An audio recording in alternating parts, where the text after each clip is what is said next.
Bonjour à tous et bienvenue dans cette vidéo sur Trésor des Dragons. Dans Trésor des Dragons, vous partez dans le grenier à la recherche de trésors, mais prudence car vous pourriez aussi y rencontrer dragons et araignées géantes. Pour commencer, fabriquez le plancher du grenier en formant un carré de 7 sur 7 avec les tuiles face cachée, en les espaçant légèrement les unes des autres. Durant la partie, chaque joueur à tour de rôle devient Loya et part en quête. Le premier Loya est celui qui a le plus peur des araignées. Il retourne une par une autant de tuiles qu'il le désire. Les tuiles ainsi retournées restent à leur place, visibles de tous.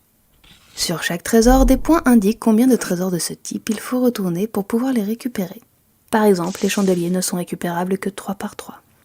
Dans l'exemple suivant, après avoir retourné 2 ballons, 2 bagues, 4 chandeliers et un coffre, Loya décide de mettre fin à sa quête.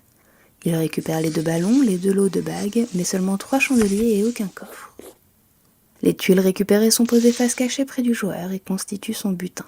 Les tuiles non récupérées sont retournées face cachée. Et c'est au joueur suivant de devenir Loya et de partir en quête.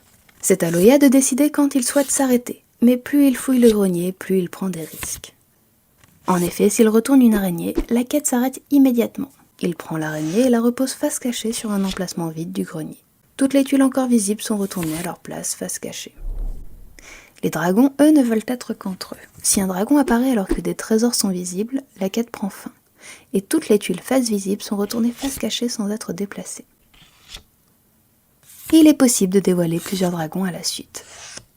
Mais si un trésor apparaît, la quête s'arrête et on retourne toutes les tuiles visibles face cachée. Par contre, si un joueur décide d'arrêter sa quête avant d'avoir retourné un trésor, il peut récupérer tous les dragons qu'il a dévoilés lors de son tour et les ajouter à son butin. La partie prend fin lorsqu'il ne reste plus que les 3 araignées dans le grenier.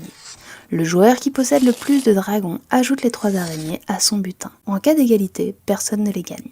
Le joueur qui possède le plus grand butin remporte la partie et le titre de grand chasseur de trésors. On peut également jouer avec la variante bagues et dragons. Dans cette variante, les dragons, attirés par ce qui brille, ne se fâchent pas lorsqu'ils sont avec des bagues. Si Loya met fin à sa quête maintenant, il récupère les 3 dragons et les 2 bagues.